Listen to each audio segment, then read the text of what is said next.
Hey, good evening, everybody. Bonsoir tout le monde. Welcome to tonight's Let's Play and Narrate.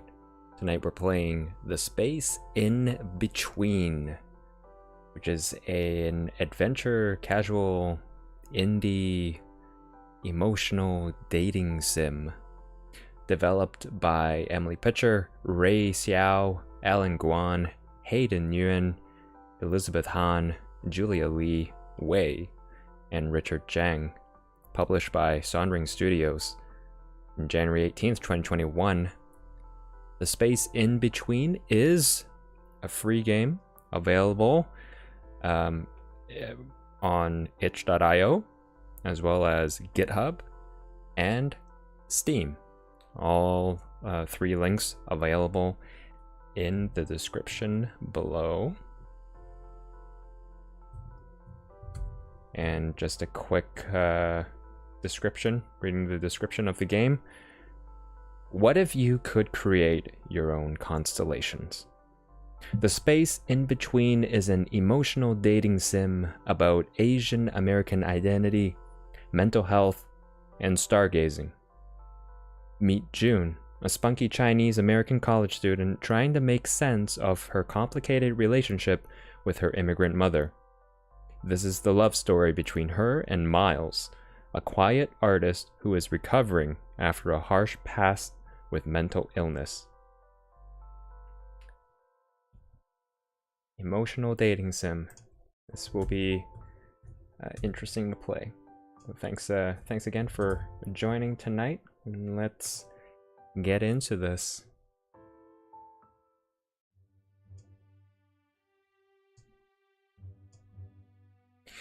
And June, what is the answer to problem 14? You have absolutely no idea what the professor is talking about. You had spent the previous night watching anime instead of doing your homework. All of a sudden, you feel a kick from the side of your desk. It's 47, a voice whispers from your right. You see Miles. After class, you approach him. Thanks for that, you say. Glancing at his backpack, you see a familiar pin from your favorite band. You listen to Fleet Foxes? Your first date with him is a concert. Or at the park. Let's say a concert. A week later, you two sit at the beach pier, listening to the street performers as the sky turns from a soft pink to black. Will you be my girlfriend? Yes. No. Difficult choice. Sure, why not? You two bond over your shared taste in obscure video games. Or memes. Let's bond over memes. FYI, wholesome memes are always the way to go. As the weeks go on, you grow a fondness for the way he always looks down when he smiles. You like how easily your conversations flow. A constant stream of stories, surprising vulnerability, and recommendation sharing. He may not have been your first best friend, but he's the most special one.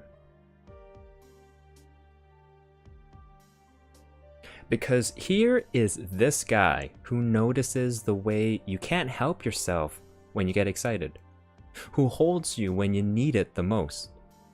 You didn't realize that there was still romance in the world left for you. But here it is, big and glowing and full. You decide to celebrate by A, having a solo dance party in your room, or B, baking every baked good you could possibly think of. Baked goods, that's the way to go.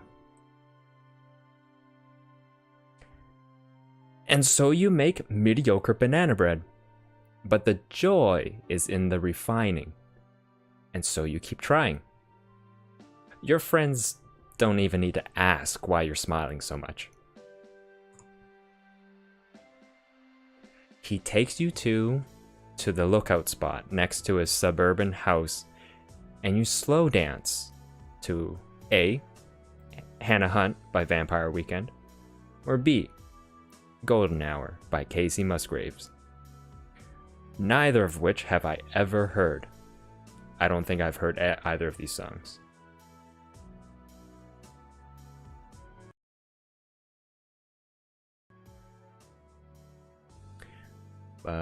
Let's say Casey Musgraves. Why not?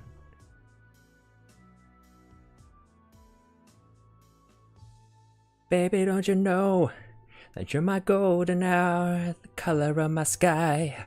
You've got my world on fire, and I know everything's gonna be alright. I don't know if how that song goes, but let's say that's how it goes. And suddenly, you understand why heartbreak and sorrow must happen. To have this joy shine so brightly. You see, the neighborhood lights reflect in his eyes, and you dare to take his hand. There's only one option. You can only take his hand. You are now 5 months into your relationship.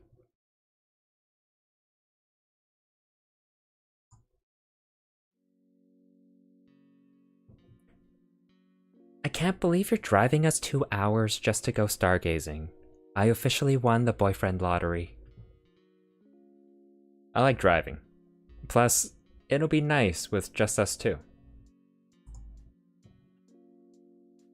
My sense of direction is kind of questionable, and there's no signal. So I don't know if that's a good thing. We did pick a good long drive playlist. The lookout spot will be pretty.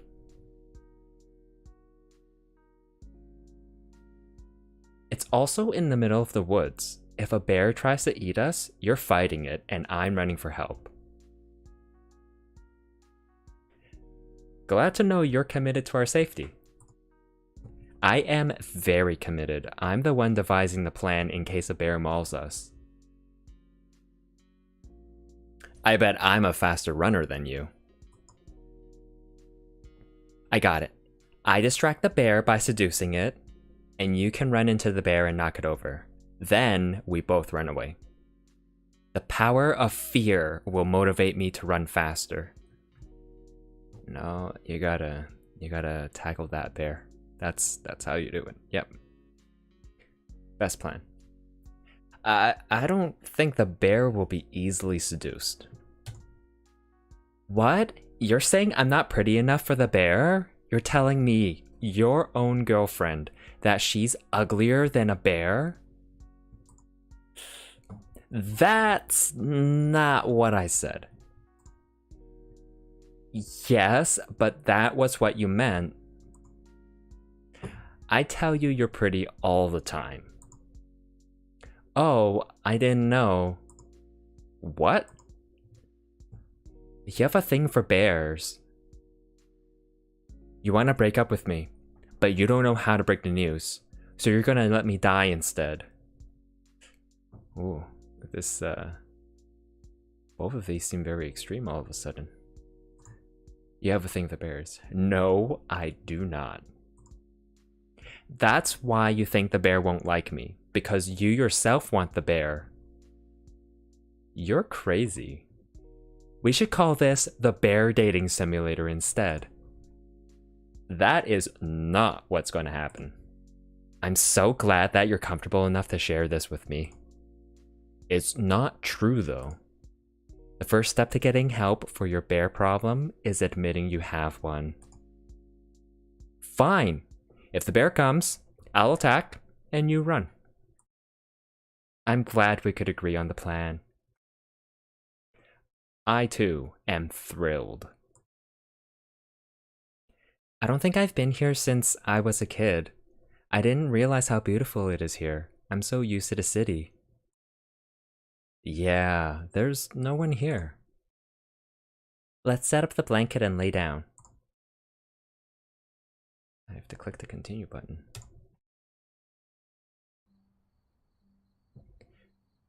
Do you know any constellations? No, I wish I did. I always thought they were boring, so I made my own. What do you mean? I would create random shapes from the stars and then come up with my own backstory. Either a random one I thought of or something from my life. That's so wholesome. My mom said I was an imaginative kid. We could do that now. That's okay, it was a stupid idea. No, I want to. Here, let me start.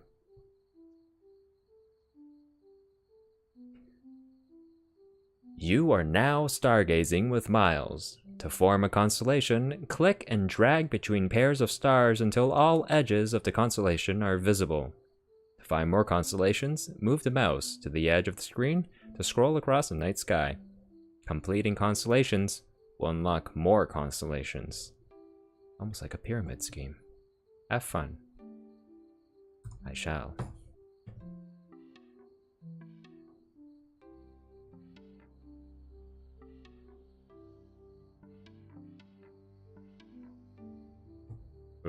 Oh, okay.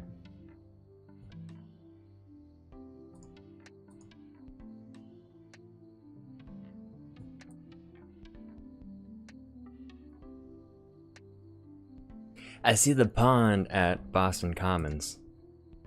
I've never been there before.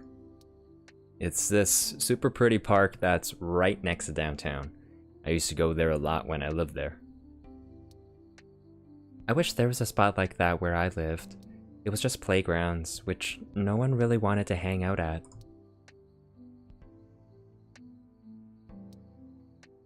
Although, fun fact, I had my first kiss at a playground. What was so special about the Commons? I think the second option is the better one here. I'd go at night when no one was there. There was a quiet, calming atmosphere when there wasn't anyone. Sitting at the benches, looking at the sunset reflecting the pond, just felt like home. The night before we left for college, my friends and I went to the Commons. We stayed up until 4 a.m. talking about what we would be like in college, and we all promised to keep in touch with each other. But then everything happened, and I haven't talked to any of them in so long. I feel like they've all moved on with their lives.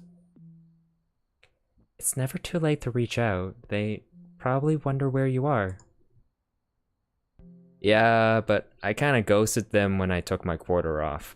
I ghosted everyone. I'm sure they understand if you explained. But it wasn't like we naturally drifted apart. Yeah, but you never know if one day you can't say sorry. I was listening to this news story about this phone booth in Japan that doesn't work. A lot of Japanese people died in the 2011 earthquake, and people started going to this phone booth to talk to the dead. Anyway, someone put a microphone in there, with permission, and NPR did this whole piece about the phone booth. I don't like to think about grief like that. I was listening to the recordings, and it was too painful to hear even as a bystander. But after that, I realized it's never too late to reconnect. The fragility of human life is terrifying. I guess you're right. I keep thinking I'll do it, but then I put it off. You need to give yourself the chance to be forgiven. There was this one recording of a guy talking to his mom. I started thinking about what'll eventually happen one day, and we'll have all of these years where we didn't see each other. You need to give yourself the chance to be forgiven. But doesn't that mean I have to forgive myself first?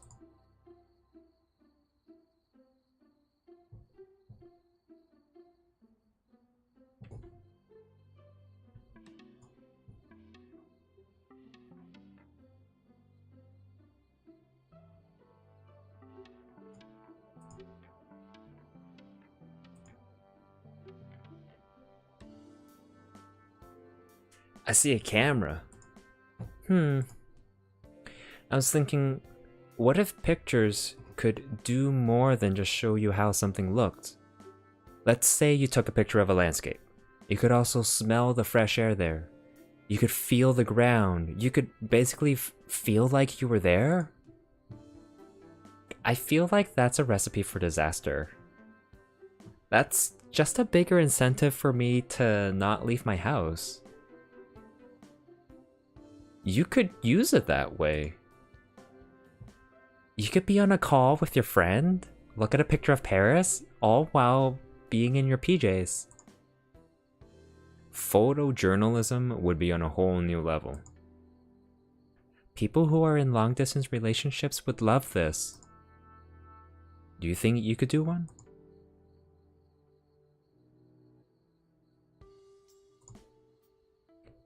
I'd be too scared, plus my personal brand is self-deprecation, and I need to continue that pessimism even in my relationships.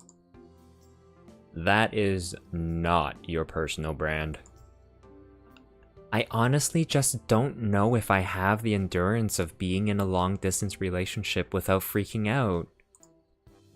I could see that. I think I could. I would have to have a date to look forward to that I would see my partner.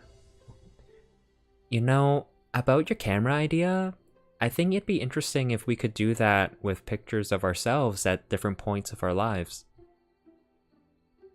We could see how far we've come.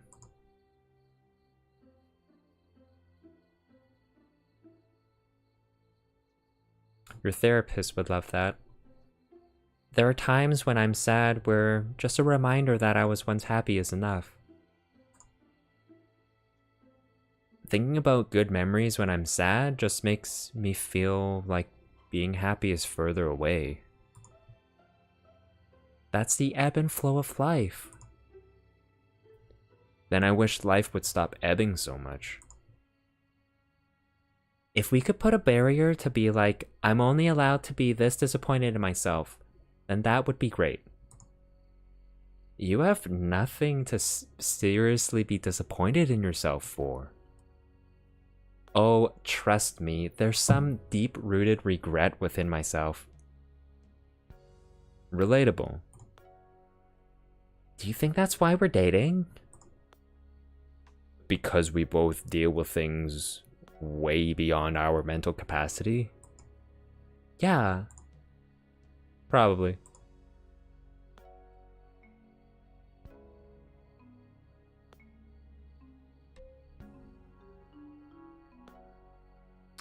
I see... Oh. I see a white rabbit candy. I see a Yakult. Like doll. I kind of see a white candy instead. What's that?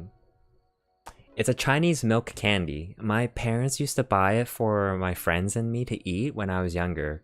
A rabbit is on a package of each piece.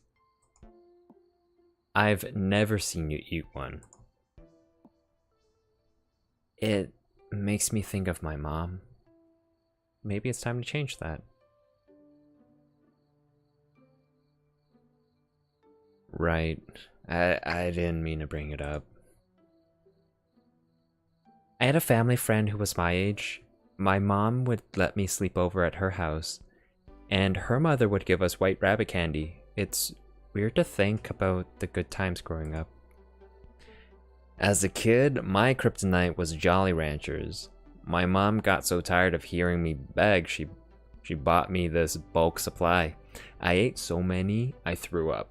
Now, I don't even want to look in the direction of a Jolly Rancher.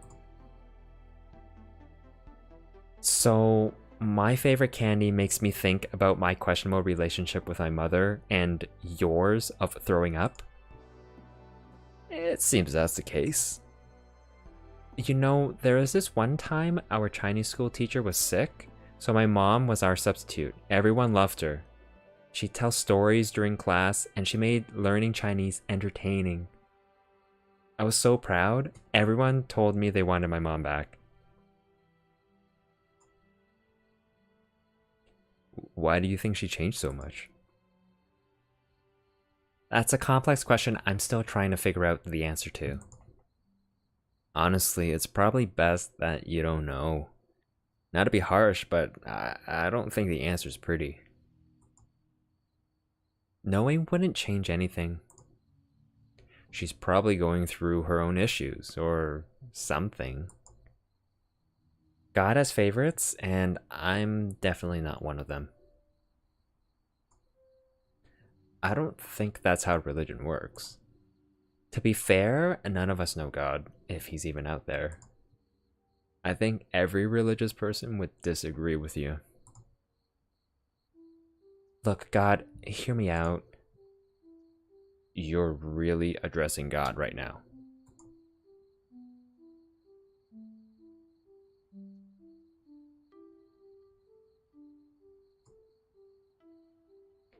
I know we have our differences, but I gotta say, you gave me a pretty hot boyfriend. You did give me really shitty parents and a questionable fashionable sense, but you did well in the whole love life department. June. He can be kind of annoying sometimes, but God, please don't listen to her. And with that, I gotta say, amen. Amen to that.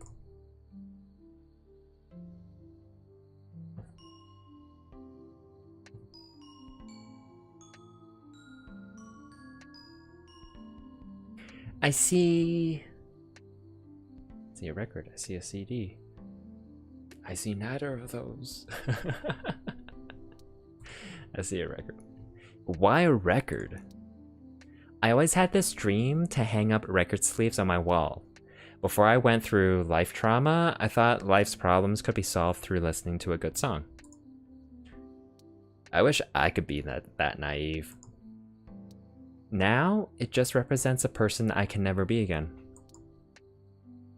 I don't think so. That part of you, the one that gets excited over everything, is the reason I wanted you to be my girlfriend. You're the one who constantly tells me to appreciate the beauty of the universe. Yeah, but I'm also the person where it's like one small thing goes wrong and I'm cursing the universe. I never told you this, but the first time we talked over video chat, before we even started dating, my sisters already knew I liked you. Did you tell them? No, they could hear it in my voice. What could possibly be different about your voice? I sounded happy. You need to stop being so cute, or I'm going to start appreciating the beauty of the universe again. I don't think you realize how much joy you have for being alive. That's because life doesn't always feel so simple. Do you think I'm too cheesy?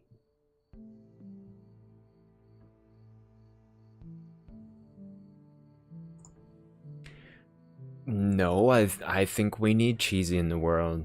I spent so long being depressed. I need someone to tell me they believe in the magic of the universe. I am not that person for you. You aren't most of the time, but every time I need it, you shake me and tell me I need to be here so I don't miss all of my future happy memories. You remember that time we went to karaoke? Are you talking about New Year's Eve? Yeah, didn't life feel simple then, despite everything that was happening in our lives? That night was one of the last moments I thought everything was going to be okay. When we were counting down to the new year, I really thought I was going to put my past behind. I thought there's no way this year would be as bad, but here we are. I'm not one to believe in miracles, but I want to. For you. I don't need a miracle. I just want a break. I was talking to my therapist about your situation, and she told me that you have to acknowledge that your worldview is influenced by your mom.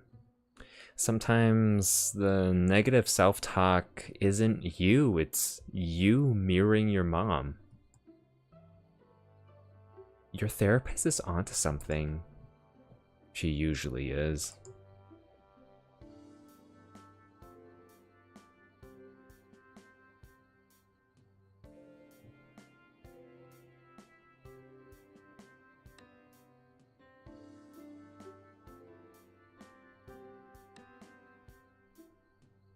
I see a tea bag. Why's that? Asian people make tea by putting in the leaves alone. Growing up, I didn't even know that tea bags existed. My Lolo never gave me white people tea. Is Lo Chinese for grandmother? Yeah, we used to drink tea on the weekends as she gossiped about the Chinese boys in our carpool group. Aw, that's cute. She was friends with the other Asian grandmas in my area, so she'd tell me the insider tea about their lives. Get out. Just leave. I know, I'm hilarious. Uh-huh. We always got along because she was so accepting, even though she grew up in rural China. She told me she thought you were handsome when we met.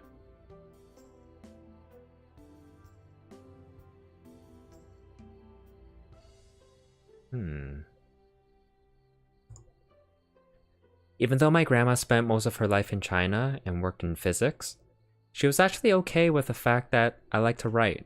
You know, because Asian parents expect you to be in STEM. That's good. She once told me I can't read any of that Chinese. Oh my goodness. Except for only a few characters. Only, is my cursor on the screen? Yeah, only this character, which is Lei, you, and I think this is good. So, the translation. It means you want to know why you will write great stories? It's because you see the world differently. Aw, that's adorable. She grew up being taught traditional Chinese ideals, meaning you're expected to adhere to social order. Maybe the changing generations shifted her perspective. She's really accepting of the new generation. She actually vocalizes how she's feeling. What? What I mean is that Chinese people never express their feelings or love directly. It's always like, you know your mom is thinking of you because she brings you sliced fruit to your room. But my grandma does that and also says it to me. What does that even mean?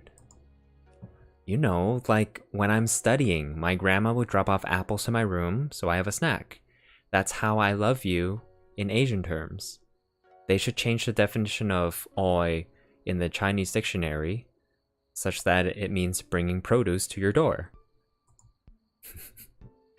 That's so sweet. What does she think of your mom? She pretends our distance doesn't exist.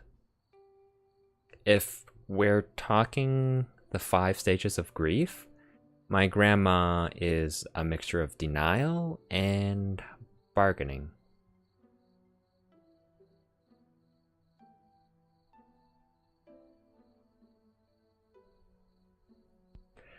Well, the very foundation of her family has been ruined, so it makes sense. You know, when you talk to someone who's fighting with their parents, you usually give the advice of talking things over.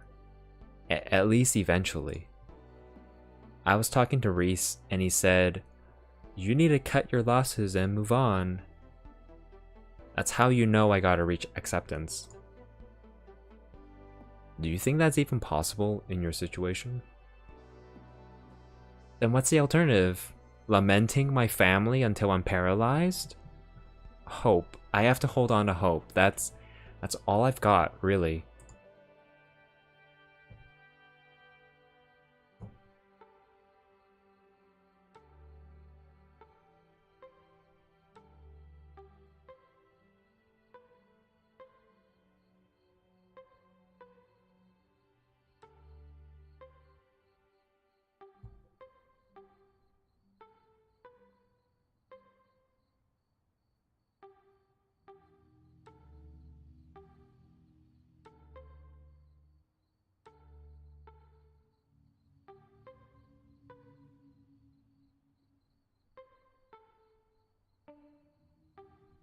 Didn't see that last one there. I see Joshua Tree. Don't even remind me. Come on. I don't want to speak of the events of Joshua Tree. I swear it wasn't that bad. Look, I don't think that seeing your girlfriend cry needs to happen over a certain number of dates, but I feel like our third one was definitely too early. I blame you. You're the one who said Lady Bird was your favorite film. You're the one who brought it. I'm just saying, Joshua Tree cannot be a constellation. I didn't realize it was gonna make you cry. Well, you suggested 2 movies, either Lady Bird or that random sci-fi film. How is Star Wars a random sci-fi film? Anyway, I wasn't particularly in the mood, but I also didn't want to sound unappreciative and reject your thoughtfulness, so we watched it. If you said something, I wouldn't have been offended. I was pretty touched that I mentioned liking Lady Bird and you remembered to bring it. I didn't want to be exposed for never seeing Star Wars. If you had seen it then, it wouldn't be embarrassing anymore. It's embarrassing now that you're exposing me about Lady Bird. There is no need to bring up Star Wars either. I don't think that crying is embarrassing. I don't either, but I had shared my life trauma with you before you knew my last name. Not to mention, you were stone cold the entire film. In your defense, the movie is about the relationship between the main character and her mom, and it was sort of related to your life. I should have pretended to watch the movie, but actually stared off into the distance to prevent the waterworks. That's absurd.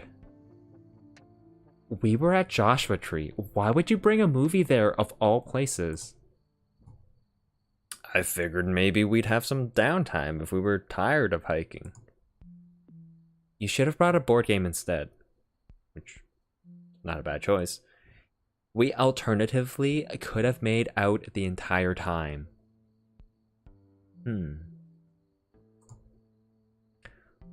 Board games. I don't know any. We could have filled the free time with our amazing conversation. June. I'm just saying that I will never live this down. On my deathbed, I will look back on my life and be like, oh, remember that time you cried? Not just a single tear or two, but sobbed on your 3rd date with Miles? I will remember. I think that's a bit dramatic. What's dramatic is sobbing during a movie where you're trying to impress a guy. My cool girl disguise was gone by the 15-minute mark. The movie wasn't even sad at 15 minutes. Exactly, you get my point entirely. I have the ability to think about Lady Bird and get emotional on the spot.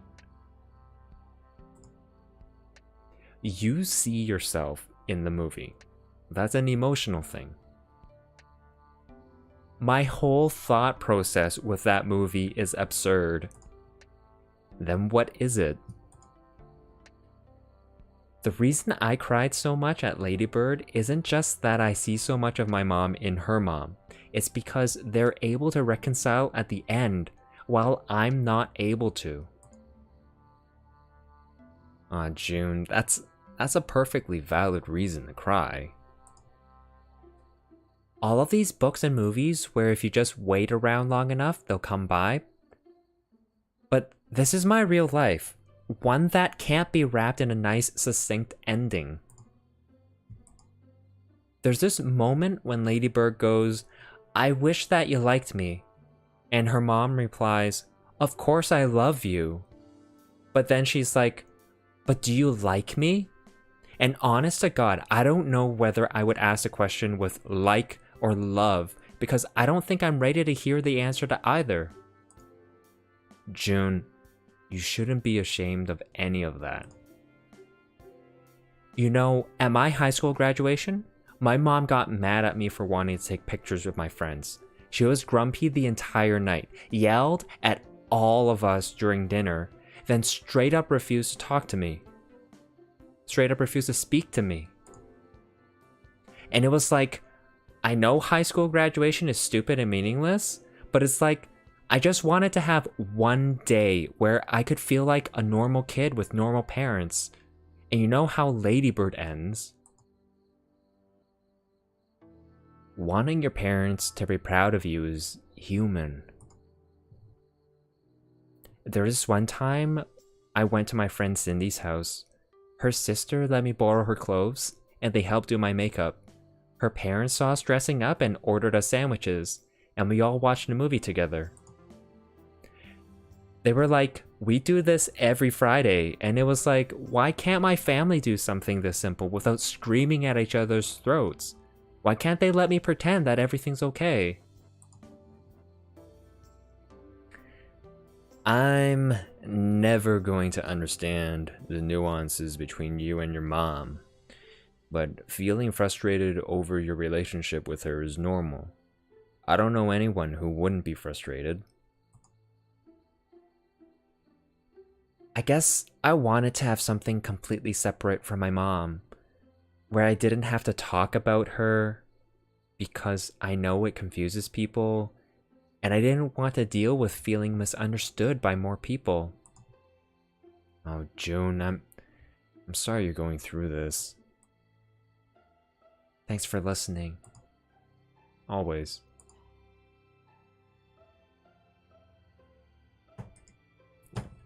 Oh. Oh.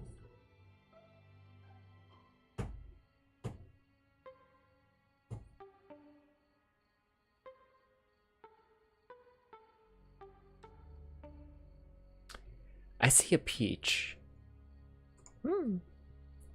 Why a peach? I always ate them growing up. When I was younger, my mom and I used to go on walks in our neighborhood. She'd steal peaches off the neighbor's tree. It's a Chinese family thing. I feel like we all grew up watching our parents steal fruit. Isn't that illegal? Maybe? Probably? My mom's not intimidated by the law. I've never heard of that. Trust me, it's a thing. When I went to my Asian friends' houses, their parents would offer me stolen fruit as a peace offering. Then, they would ask me what I'm studying, if I have a boyfriend, and whether I have post-grad plans. So, the whole do you have a boyfriend-girlfriend thing is universal. I think all parents secretly worry that their kid isn't going to find someone. Whenever someone asks me that, I'm like, I'm already worried enough about my eternal singledom. Eternal singledom.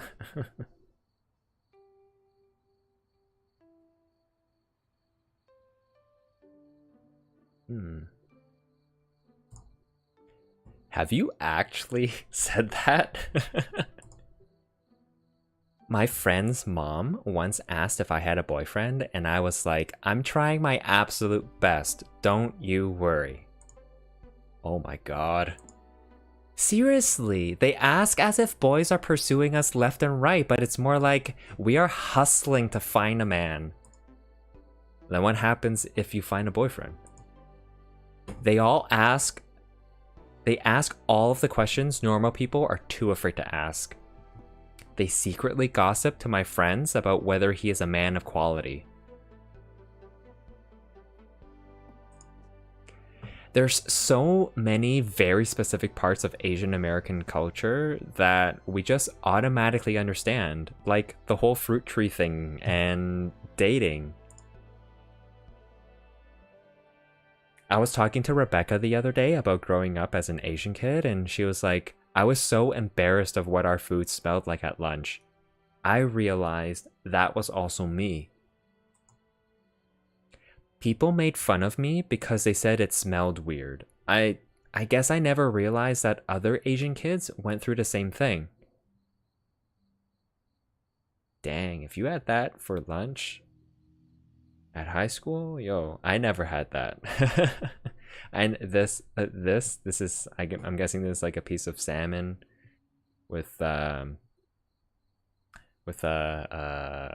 kind of a sunny side up egg with a cucumber, carrot, zucchini, and some tomato on rice. Like a little lunchbox, bento box in a way. Yeah, I never had that. And you all relate on this? Yeah, it's like being bullied about lunch is universally Asian.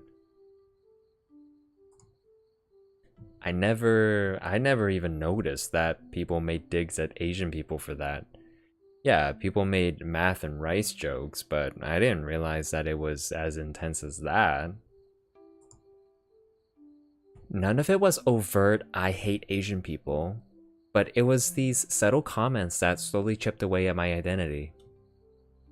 Those didn't particularly help either. I suck at math, and people always told me I was less Asian because of that.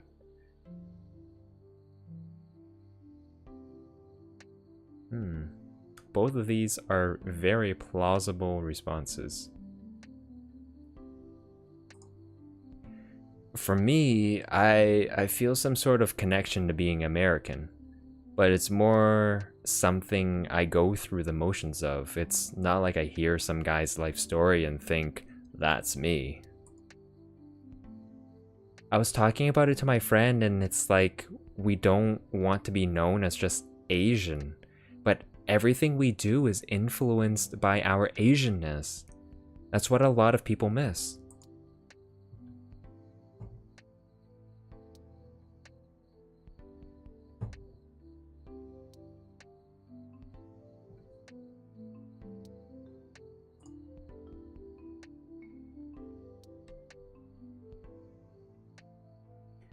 I see a sunrise. That would be a perfect constellation. It's specifically the sunrise of our second date. Really? Yeah. That's really wholesome. That date changed what I had thought previously about love and relationships. I never thought I'd find someone who got me instantly. That was legit me before I met you. To think that something so inherent as loving is something we didn't believe in.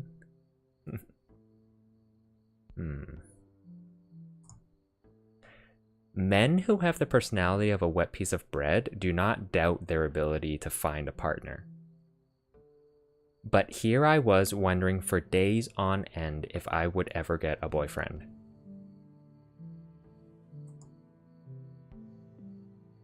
I don't know if you remember, but we were taking turns making assumptions about each other, and you were like, a lot of people may not notice it, but you're actually quite thoughtful. I didn't think that anyone noticed the effort I put in. You remember things I said months ago. When you hear a good song, you tell me it reminds you of me. Of course I think you're thoughtful. When you said that, it wasn't just a nice comment. I felt like I was seen.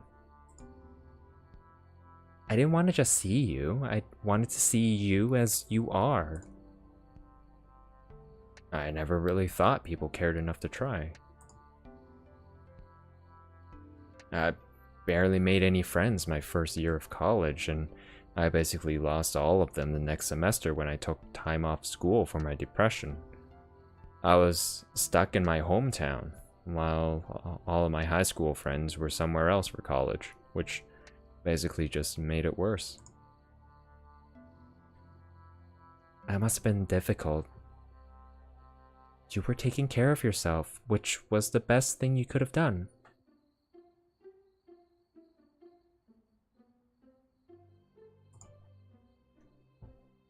A lot of my friends didn't get it because they knew me as this happy person.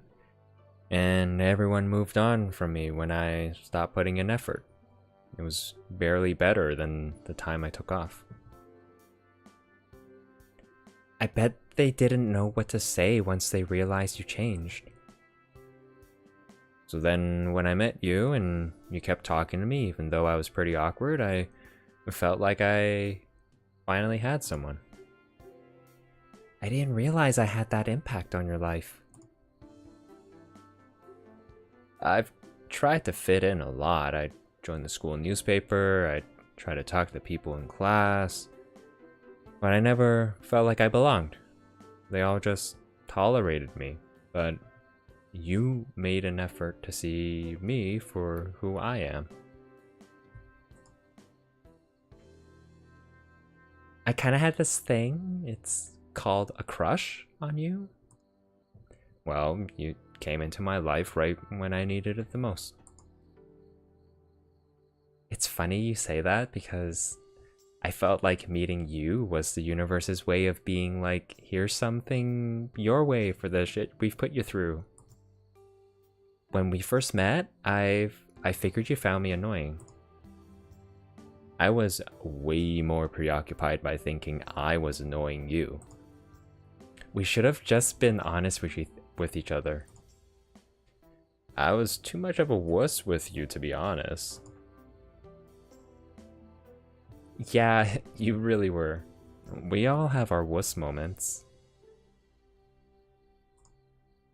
Sorry, I'll clarify. Many factors, including your wussness, contributed to your lack of communication. You're going to comfort me by saying you're a wuss too. Wuss in solidarity.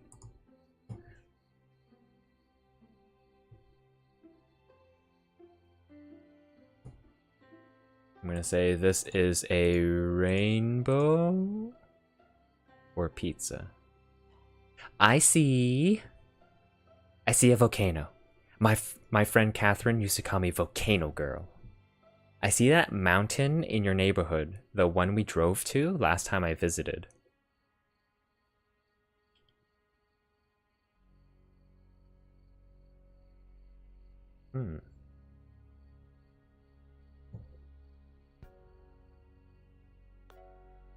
Yeah, I know what you mean. Do you remember when we met? We hung our feet off the edge of your trunk and we talked about what we wanted in a relationship. Yeah, you're actually the first person I've brought there. That night solidified that I wanted to be with you. Why was I the first? It always felt like my spawn. I didn't want anyone to come and ruin it for me. What was different with me? I wanted you to see what was important to me, and I finally felt ready to invite someone there, regardless of what happens between us. Personally, I think the biggest mistake people make in relationships is introducing their partner to any good song or book or place, because that'll be forever tainted once you break up. I appreciate you. I appreciate you too. I've always thought I was doomed and there was nothing I could do about it. Things like romance, being desired, being listened to. I didn't think those were for me. Why? Whenever I see cool girls, girls who have their shit together, who have this effortless glow, I see them as versions of myself I could never be. So if I were a guy, why would I date me over them? Guys feel that way too. I never know what to say around girls. Me too. I'm the least intimidating person I know. Me too. Uh-huh. Because you're scared to talk to girls. Girls are gorgeous and smart and talented. That's terrifying. You don't sound scared when you're talking to them, and you never seem scared talking to me. I definitely was. I've gone out with so many flaming garbage cans that the prospect of dating someone decent is also terrifying. But you present yourself the way you are. I think about what other people view me. Anyone who claims they're truly above the opinions of others is a straight up liar.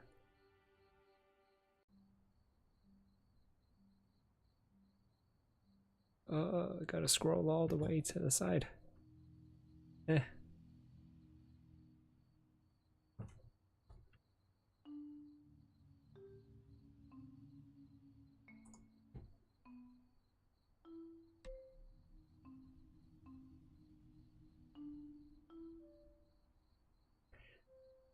I see my journal because it was the only thing that brought me comfort when I took time off school. And I think it deserves its own consolation. You don't strike me as a journal person. My therapist makes me write in one. If that's what's important to you, then I think it deserves a consolation too. It's been almost a year since I took a semester off. I've been thinking a lot about that time in my life. What have you noticed? The painful but necessary woes of self-reflection. I realized how much better my life would be if I hadn't been depressed those 2 years. You only took a semester off, though. My lost time doesn't just include when I took time off school, it was the entire duration of my depression. Yeah, that makes sense. I realized how much better I would be now if I spent those 2 years I wasn't at college productively. I wasn't the type of person that anyone wanted to be friends with. I had all of these goals that I put on hold, and now that I'm finally getting better, I could have done so much more. You can't control that you had depression, so it isn't your fault. Right, but no one told me that I could never make friends or make progress on my dreams. I did to myself. Obviously not intentionally, but it still happened. You're doing great things now, though. You're back at school, you have me, and so many other people. Yeah, but if I didn't waste those 2 years, my life could be so much better. I think the important part is that you picked yourself up. People spend decades confused. You know exactly what you want in life, which is already more than most people our age. I've always known the execution has been the difficult part. Knowing is difficult in and of itself. Knowing is also half the battle. I wanted to be seen for my accomplishments. That validation would have made me happy, but I had to stop being depressed and do something first. You should give yourself more credit. It takes so much courage to allow yourself to heal. But I knew that it was the reason people didn't want to be my friend. I carried the negative emotions with me everywhere. I was difficult to be around. Earlier this year, I ran into a guy I met at our college's newspaper. We talked in a semester before I dropped everything. When he saw me again this year, he was like, "I'm so glad that you're in a good place in your life now, because back then, you were terrible to be around." He didn't have to say that. But the reason it really affected me was that he was completely right. I tried to make friends, and it never panned out because I wasn't likable. I couldn't help that I was depressed. I know, but he shouldn't have said that. You never know what other people are going through. Everyone knew and loved him. He was where I wanted to be. Just because people like him doesn't mean he said the right thing. I saw all these people who were smart and sociable, and I wanted to be them more than anything. I didn't care if they were boring, they seemed happy, and that was everything to me. Flaws, want, happiness, These are all the quickest ways to learn about the world. Regardless of the whole boring thing, there are so many people like me who want to accept you as you are.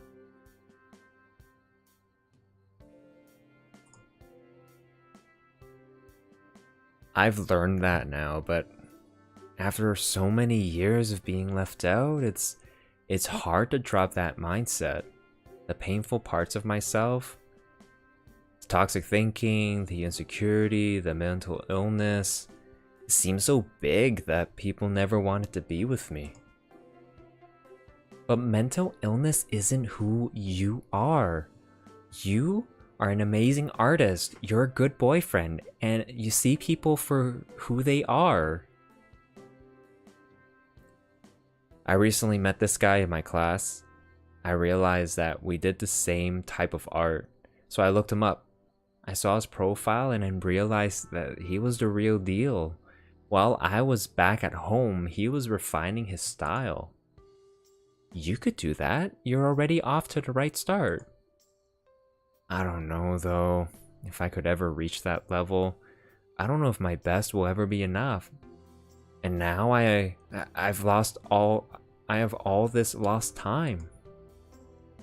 You needed that time to be where you are at now. If you never went through the self-reflection or took time off school, you'd still be where you were a year ago. I guess I'm frustrated that I'm not someone else then. How I like to see it is there have been moments in my life I wouldn't trade for anything. If I were a different person, I'd lose them. If you really think about it, we're these fleshy bodies trying to make sense of the world around us. There isn't one right way to be a blob of muscle and fat. I think I'll choose the first one. I don't want to lose you. I don't know who I'd be if we hadn't met. Really? Well, I do know, and I'd be worse. I feel safe telling you these things because I know you'll understand me. I could be the best version of myself starting from now, and I still don't know if that's enough. For that to happen, I need to advocate for myself the way you do. If anything, I need your patience. Are you thinking what I'm thinking? We should combine ourselves to form the perfect person. Learn from each other. Oh. This is awkward. I would love if I could talk to people more. And I would love if I didn't blabber so much. And I would love if I were a cute artist boy.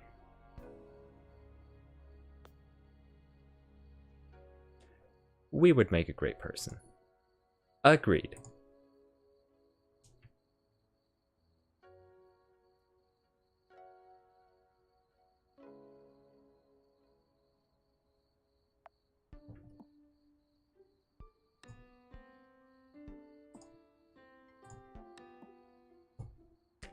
I see a paper lantern. Like the ones in Chinatown? I used to go to the Lantern Festival there every year. When I was still in Chinese school, they'd make us do dances. One year, I was a lily pad. That's adorable. You did so many things as a kid. Yeah, but none of them stuck. I'm not doing cultural dances anymore, or really anything from back then. I see how it is. Now you see me as a lazy adult. I've never heard you talk about the Lantern Festival before. That's because I stopped going. Too old now? My mom still goes, and you know, it'd be weird if she saw me. My friends still go though. Your friends know what's going on with your mom, right? I think they just pretend not to notice. Yeah, they do.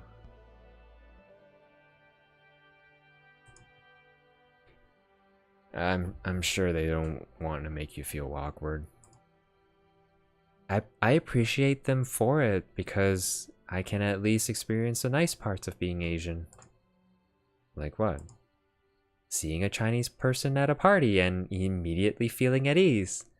It's the unspoken bond of meeting someone, sharing no words, but understanding their upbringing entirely. I've never had that feeling before. There was this one time in 6th grade where I was at a sleepover with the girls. We all started doing this one girl's makeup and she looked gorgeous. Everyone called her beautiful. But then when it came to doing my makeup, they made me into a literal raccoon. It wasn't on purpose, but Asian eye shapes aren't the traditional Western beauty standard. So no one understood how to do my makeup. So while my friend was complimented by everyone in the group, I was a clown. I'm sure they were trying their best. They were, but whenever I tell this story, my Chinese friends all know exactly what I'm talking about with my eye shape and the whole feeling ugly because you're Asian. Everyone else thinks it's a story about me being an insecure kid, but no, it's me being an insecure kid because I'm Asian. I don't know why anyone would think Asian people are ugly. Growing up, a lot of that has faded, but I remember being young and having this guy confide in me that he liked my friend being like, she's pretty for an Asian. I truly don't understand why anyone would voice that opinion, especially to you. I used to wish I was white. I used to have so much comfort in being Asian, but I don't know anymore.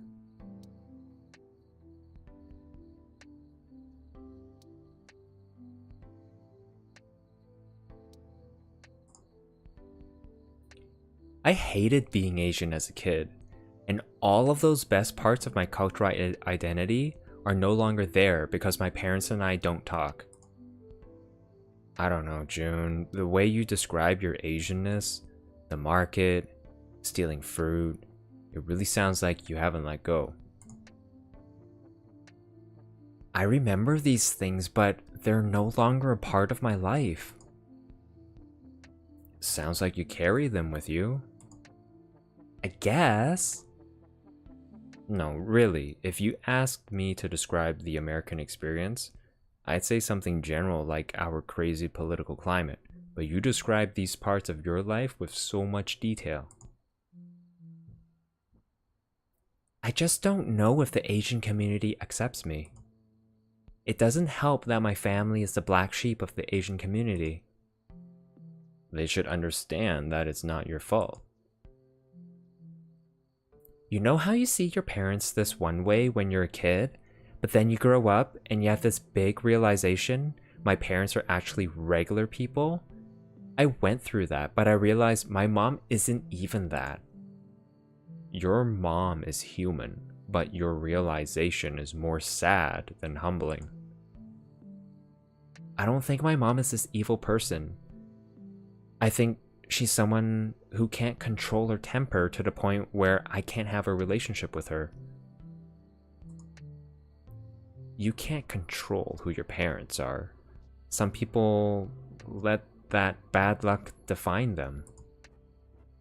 My mom hasn't contacted me once since our big fight. I'm never going to pretend like I know what you've been through, but you've had a rough couple of years. The fact that you still have the capacity to empathize with people, to give people your all, is a testament that you're a good person. I was at my friend's house for her birthday. While we were gone, her parents decorated the entire house and cooked us food.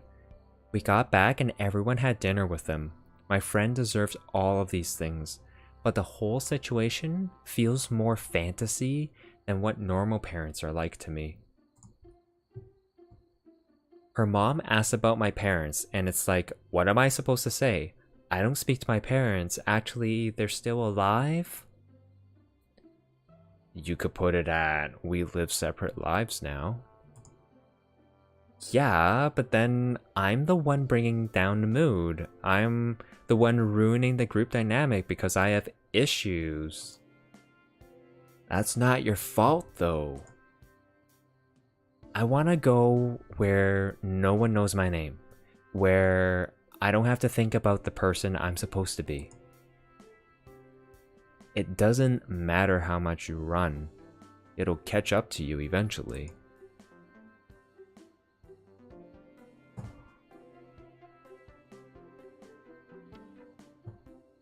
I think this is a flower. Whoop. Whoop.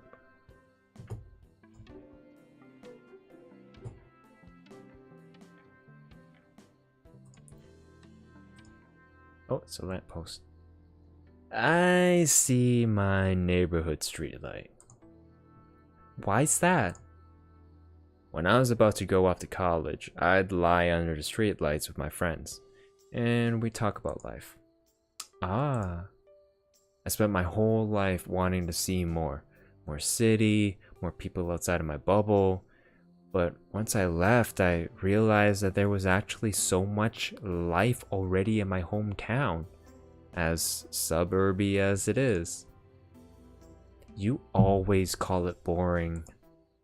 That's the point, really. You can't go out, so you lie under the streetlights and talk about life and why you're scared of the future and all that. When there's nothing to do, you may as well share your deepest hopes and dreams. I'm scared of the deep ocean.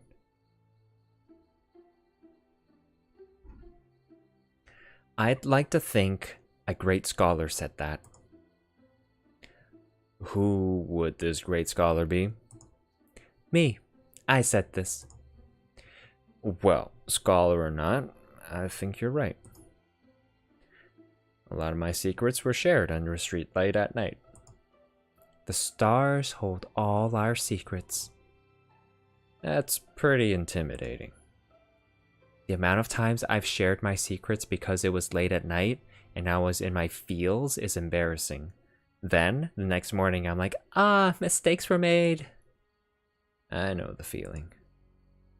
There was this one time I liked this guy, and we were messaging late at night. I just started sharing my entire life story because I was like, he's going to get all of my life trauma and fall in love with me. But then he ended up ghosting me. You share your life story at all times of the day. Yeah, but I think because I was exhausted, I convinced myself that we were soulmates, that he was destined to like me. That's a lot of hope to have. Yeah, but I hold out on things that aren't meant to be. Duly noted. No, but like, I think all we want to be loved so... I think we all want to be loved so badly that sometimes we show parts of ourselves we regret. I want to prove the cynical part of me wrong. I have the opposite problem. I don't show enough of myself because I'm scared of what's going to happen next. Yeah, that's very you. After what happened last year, I honestly didn't know if I could be in a relationship. When we first started dating, I was admittedly kind of scared about it because I'm used to guys dating me and then having it go nowhere. So when you straight up told me about your mental health, I didn't know what to do. I didn't think it'd be fair to you to not say anything. Yeah, I'm just happy you were in a good enough place in your life to take the chance. I am too.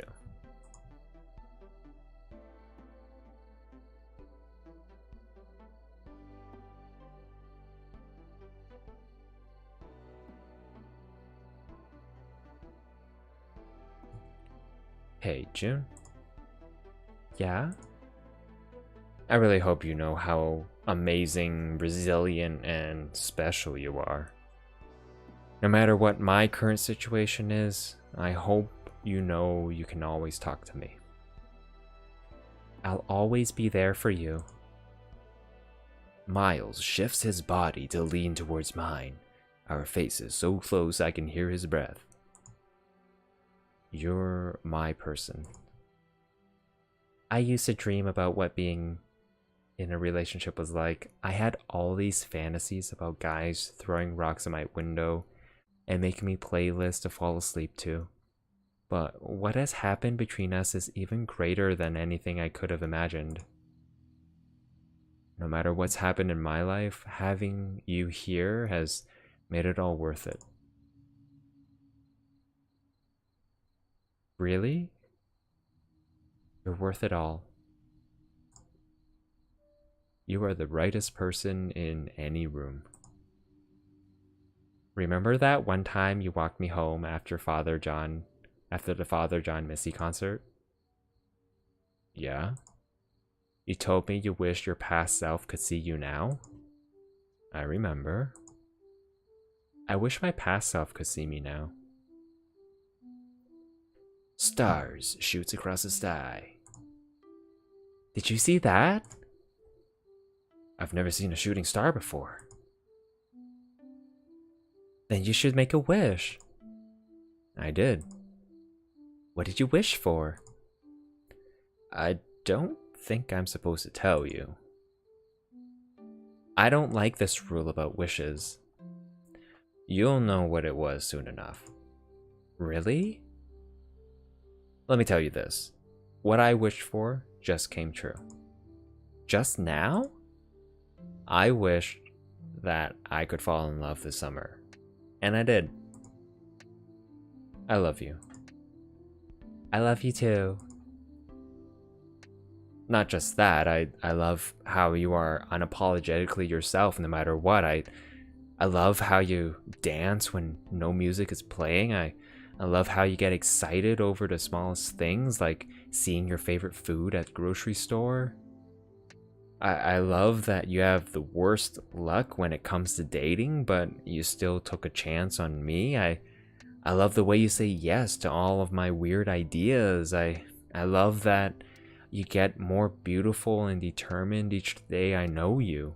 I love that I get to witness your growth. Please tell me you rehearsed that, because it was way too smooth otherwise. I did give myself a good pep talk in the mirror before tonight. Oh, and that's it. Thanks for playing. Oh, okay. All right. And that feels like a very abrupt ending to the space in between. Apparently there are two recommended playthrough paths to go through. But yeah, this was the space in between. Just clicking around the credits now, and all right, so here we have the artists. So the artist, main artist was Elizabeth Han and Julia Lee. UI designer was Wei. In terms of the coding, the developers, Alan Guan and Richard Cheng.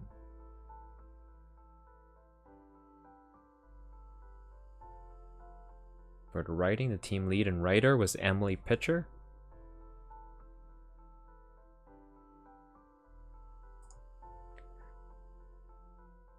And Emily Pitcher was also the lead marketer, along with Hsiao.